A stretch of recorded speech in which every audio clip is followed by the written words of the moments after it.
Alright gang, welcome back to some more Charlton Athletic career mode. We move on in the Premier League with Charlton, and let's actually have a look at our calendar to have a look at what games await us in December. So I'm going to sim through December for the most part in today's episode, but we're going to pick one of these games to play and test ourselves in. I actually think maybe this Leicester game, the Villa game, Everton, West Ham, they're all potential good opportunities to test ourselves against mid-table Premier League opposition. I think, though, I'm probably going to pick this London derby, West Ham. That sounds like a good one, doesn't it? And then we'll probably just play that one and then move on into the January transfer window where we've got a couple players joining, at least one player joining. And yeah, we may be able to improve the squad a little bit. So with that being said, let's start things off quite abruptly with 4 back-to-back games. Leicester, United, Villa. Oh, we lose 2-1 to Leicester. On to United, we lose 3-1 there. Let's pause after the Aston Villa game. This is potentially some really bad form here. Let's pause here. Let's stop this in. We do get a 2-0 away win, so we do bounce back there. Everton coming up. I just want to check my office emails and stuff, and then we'll get back into it. So one of the things that popped up here was Pepe Lu. You'll remember we signed this guy as a free agent. We've converted him up to an 81 rated centre midfielder at the moment, but he's not really getting a game. He's being kept out of the squad by new signings like Gallagher, Ward-Prowse, etc. But he's still a very solid player. He wants to review his contract situation. So in some regard, I want to respect it because he is a good player. Even if we don't use him, we can sell him. So he is a valuable member of the squad for multiple reasons. Now, what I am going to do is have a look at his squad, at his contract situation, actually, sorry, right now. So let's organise this by contract duration. Where are you, Pepe Lu? So he's already got a fairly good contract. He just wants more money. To be fair, he's on 10k. To be fair to him, he is worth more than 10k. He's not happy with his contract. All right, do you know what? I'll go for it. Oh, do you know what? He submitted a request to move away from the club, so we can't even do it. That's a shame. At least, you know, he's on our books for 2.5 years. So unless the board forces us to sell him, there's not a lot we can do apart from maybe play him a little bit more often. But we'll see if that happens. I don't know if I'm comfortable with that quite yet. So nothing else too much to report. How have we ended up with a minus 14k wage budget? God knows how that's happened. We've made 72 million profit this season anyway. I just saw it there. Let's skip through this Everton game. A positive result, a draw would even be acceptable here. But we win 3-0. That is emphatic, mate. All right. And that sets us in really good stead. And we're off the back of 2 really good games, good form going into this West Ham London derby. We are 11th in the table then. And West Ham only 1 point behind us down in 13th. We have a better goal difference. We have scored more goals than them and conceded less. So the stats would suggest it might be a close-ish game, but Charlton have the slight advantage. Oh, we've got a few tired bodies going into this game. We have 1 more day to progress, and we'll get into this West Ham game right now. Meslier, the clean sheet leader in the Premier League, and he's worth 50 mil now. Jesus, I don't think we paid that much for him, did we? Anyway, all right, big London derby. Let's get prepped. Let's get into it. Interestingly, Pepe Lu before this game has actually come to me and said he's been feeling good and he's been playing well. He doesn't want to be on the bench. Do you know what? I think he will be on the bench, but I think we might make a point of bringing him on, especially if we're winning and we have the sort of luxury to do that. So let's get into the game, see what team we pick. There are the infamous bubbles that you always see. I was going to say Upton Park then, of course it isn't. It's the Olympic Stadium, the West Ham Stadium, the London Stadium. Said 3 names there. It's only called the London Stadium, but yeah, that is the trademark of West Ham United. Absolutely massive football club, to be fair. Of course, this year in real life, going for European places. At one point, looked like they might make the top 4 as well. So, you know, West Ham, huge club. This is going to be a huge game. But I remember plenty of Charlton versus West Ham clashes in the past when Charlton were in the Premier League, and they were some of the best games I remember. I remember we beat them 4-0 once. I remember they thrashed us once. And we might have even beaten them 5-0. Maybe they beat us 5-0. I don't know, but there were always some good games in there. So let's see how this one ends up. But first, as I said, let's have a look at how the 2 teams line up. Starting with West Ham then, they've got Unai Simon in goal. What a goalkeeper. Pena, Araja, isn't he the Barcelona centre back there? So they had Dumfries, Sharapenko and Golovin, an ex-legend of the Charlton career mode. They had Bielik in CAM there, and Haller is actually playing for West Ham in this save. I wonder if they signed him or if he was still there. Anyway, very good team. Bielik as well. And here's how we line up. Meslier, Britton, Bella Kotchap, Sart and Hickey at the back. Gallagher and Ward-Prowse in midfield. We've got Lavia sitting today, and we've also put Carvalho on the left of the front three today as well, because as much as I was happy for Elanga to score in the last episode, I do want to see what Carvalho is capable of on this left-hand side. We signed him this season. He's a brilliant young player, so I want to see what he's made of. Okay, here we go then. Ward-Prowse on the ball right now. Here's Patson Daka. Let's release Carvalho up the left, straight in there. Not bad. Ward-Prowse turns, finesse, and it's wide of the post. That's so frustrating. What a chance that was early on for us. Little pass there. Great touch from Ward-Prowse. Gets it between the two defenders and just sees it go wide. Unlucky. They're playing a short one here. West Ham, as I was sort of briefly touching on earlier. Oh, here come West Ham. That's a... My God, that is why you don't put Bielik in centre midfield. That also looks absolutely nothing like Christian Bielik. I'm sorry, but that looks absolutely nothing like him. Yeah, very weird that they're playing him in CAM today. We've seen some weird decisions by some Premier League teams, like when we saw, of course, Elise in centre-back for the game against Palace last episode. I don't know what these Premier League teams are doing, man. These managers think they're being revolutionary, but they're really just being dumb. All right, we've lost the ball here. Here's another ex-Charlton career mode legend, Golovin, linking up here with Ben Godfrey, it seems. Lots of space for Bielik. We're so lucky that it's Christian Bielik who keeps popping up in these spaces, because they're getting chances. Believe me, they're getting chances, but Bielik can't finish to save his life. That's good defending from the boy who we've got a bit more of a microscope on. Ah, come on, Buemo. Yes, look at that pace. I was referring, of course, to Carvalho. He's not there, though, where I need him to be at the back post. Although Buemo's done well. It's cleared. We still have the ball, though. Gallagher chips it over to Carvalho, who's made himself available. Carvalho on the edge of the box. Finesse and over. We're having some opportunities here. 0-0 still the score, though. That was a decent attempt. How close was it? Not too far, not too far. Look at them picking up the ball in these little pockets here. Here's Sebastian Aller, and there's the goal, surely. And it's the ex-Charlton career mode legend, Golovin. Of course, was a huge part of our FIFA 21 Charlton career mode. But he scored against us anyway, as old Golovin. The Russian centre midfielder just peeled away. There's so much space for him there. Left-footed strike, back of the net. You don't save those. Even Meslier couldn't save that. Good goal. All right, here's Hickey. Hickey, carry on running, bro. Okay, we've got away with it. How is that not a foul? It is a foul. Okay, no worries. Calm it. That's good. That's good. Patson Daka in the box. It's only Patson Daka. And there's the equaliser. Instant reply. This man's electric. Just bursted through the centre of the penalty box there, and nobody really wanted to challenge him. Quick free kick. Great from, I think it was Aaron Hickey there, and Daka. He had only one idea there, and it worked flawlessly. Patson Daka with another goal this season, and I think that's about 12, 13 goals. But we equalised, which is the most important thing. How many goals has he scored? Doesn't actually tell us, interestingly. Okay, fine. Bielik passing to Diop. Step up, Britain. That's not good enough, man. Too slow with the reactions there. It's Aller. Great stop by Meslier. It's a long-range effort, but Aller can shoot the lad. Look at this from this angle then. Gets his laces through that. Meslier was always going to get there, I think. Acrobatic save out for a corner. Moyes, probably not too happy with what he's seen in the last 10 minutes or so, but the momentum potentially shifting back towards West Ham's way as we get this corner dealt with. Gallagher just calming it down a little bit here. Let's go. Shaparenko, actually, is his name. Golovin. Bielik. Aller in the box. They're being patient here, West Ham. This is what I hate. So good when... No! Shaparenko shoots! It's gone...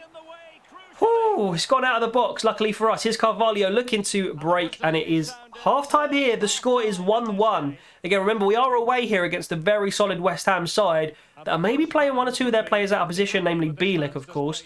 Daka has come up with a goal for us, but Golovin, again, we know all about his qualities, has come up with a goal for West Ham. There are the half-time scores.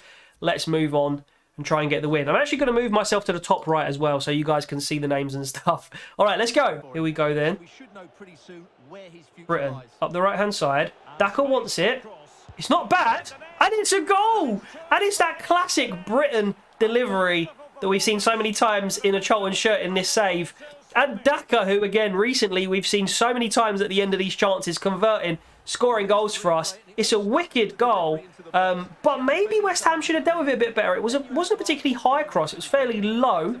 And maybe the West Ham defenders will be saying to themselves, why couldn't we get a toe in at least to deflect it or send it out for a corner or a throw? And the keeper maybe could also be asking himself questions. But ultimately, Daka, he's always going to get power and accuracy on his strike. And he puts Charlton 2-1 up. Let's go, man. Playing this nice and slowly here. No real need for us to commit. But if we see the opportunity, like right now, for example, we will go for it. Here's Ward-Prowse. Oh, he's just not been able to stop himself quick enough. Potentially a counter-attack here. Bielik tries to slip Allaire through. No success. Here's Pena. Diop. Oh, he's done me. No way is this guy a centre-back. Meslier's there, though. Easy pickings for him. Let's get a counter-attack going right now. All right. Oh, it's a red card. Bro, I wasn't even talking because I did not expect that. Denzel Dumfries off the pitch for that challenge on, I think, who was it? Mbuemo? Yeah. It wasn't particularly aggressive. I mean, he went to ground and everything, but I don't know if it was worthy of a red card as we make a double switch here. Two of the youngsters getting on. Burns and Hendricks at left-back as well. All right, then. Let's see if we can see this game out. 2-1, we're still winning. 10 men now that we're up against. Bielik's finally been subbed off here. David Moyes has seen enough in the 87th minute and Ben Rama comes on. Why on earth was he starting in CAM when they got Ben Rama on the bench? We're also going to make a substitution of our own and we are going to do what we said and get Pepe Lu on for Conor Gallagher just so he doesn't moan at me in the office. So hopefully we don't concede in the last 2 minutes here against the 10 men of West Ham. Come on, boys. Focus. No one challenging him. Are you crazy? Okay, Golovin's got the ball. Dangerous, dangerous player. Here's Diop. Down the left. They've beaten us. They've beaten the offside trap. No, but they're going to score. What are you all backing off for? Gee, we're so lucky. We are so... That was also the weirdest throw I've ever seen. I barely even tapped the X button. And Buemo's going to try the switch here. And Burns is going to pick this up. Burns. Bang. It's an assist for Burns, but it's hit the post. That's so annoying. All right, it's got to be full time now, ref. Ref, we've played all the minutes.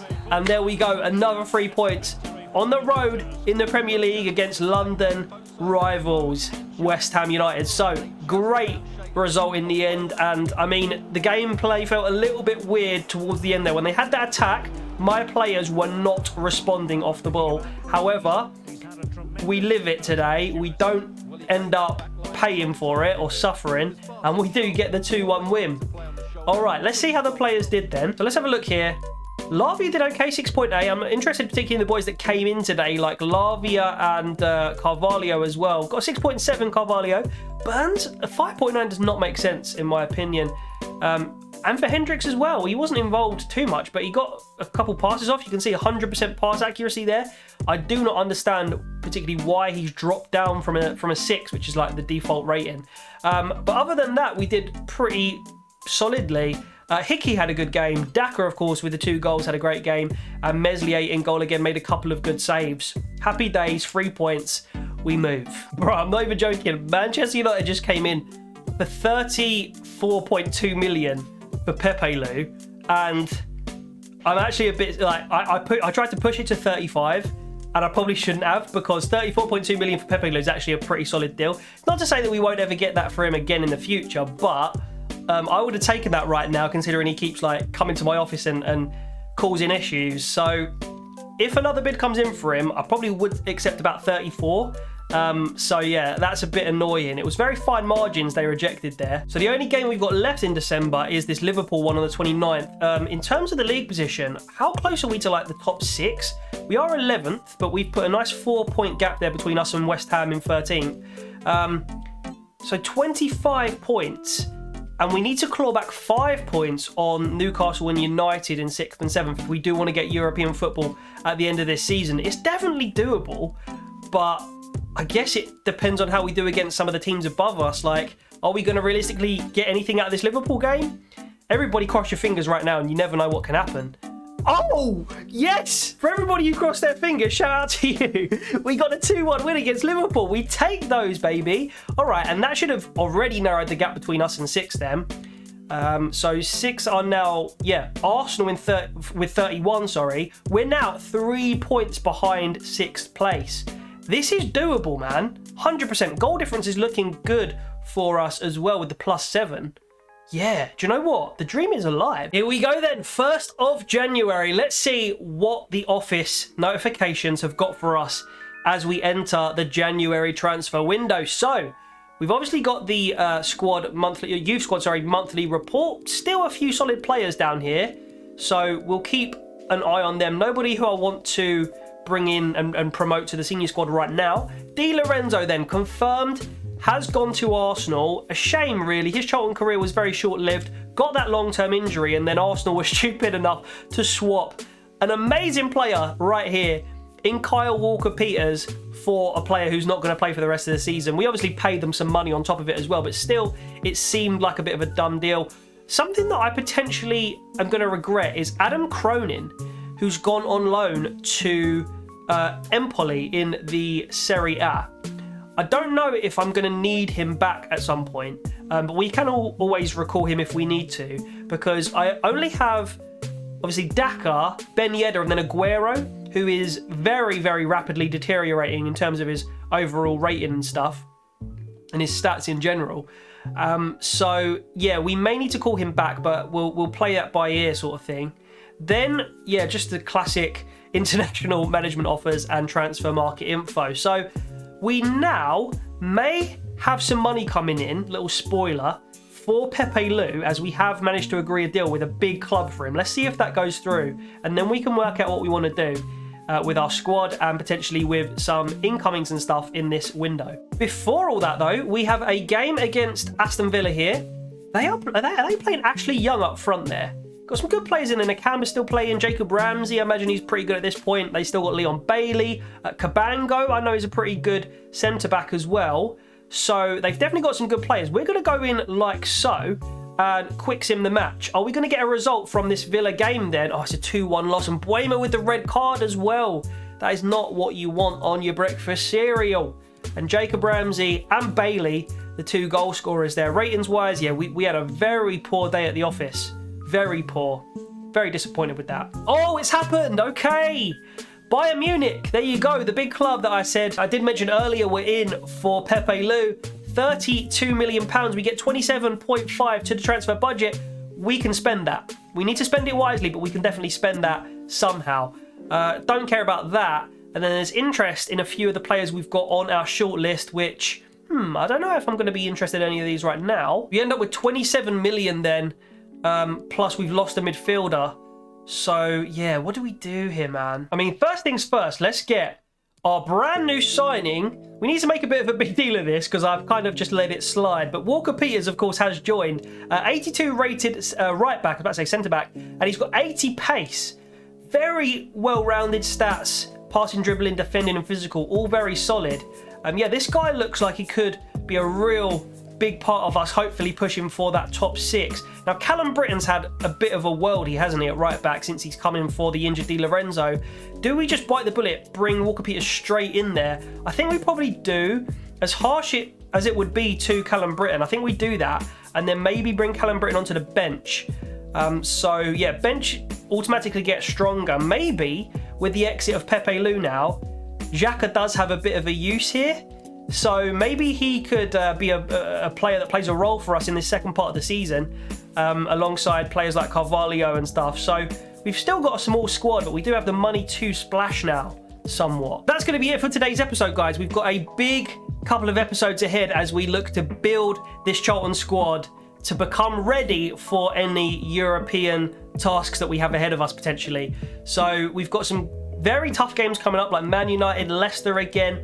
We got Leeds, Fleetwood in the Cup. There might be a nice little chance to experiment with some of our younger players and some of our sort of backup players. So, yeah, both on and off the pitch, we've got a very exciting episode or two ahead of us. and then we're going to rattle through the end of the season and hopefully qualify for Europe in some form. But if you have enjoyed today's video, guys, appreciate you watching. Do leave a like and subscribe to all the channels of Red Vibe, all of which will pop up at the end of today's video. Just click subscribe and yeah, make sure you don't miss any content from any of my channels. I'll see you in the next one. Take care. Love you, gang.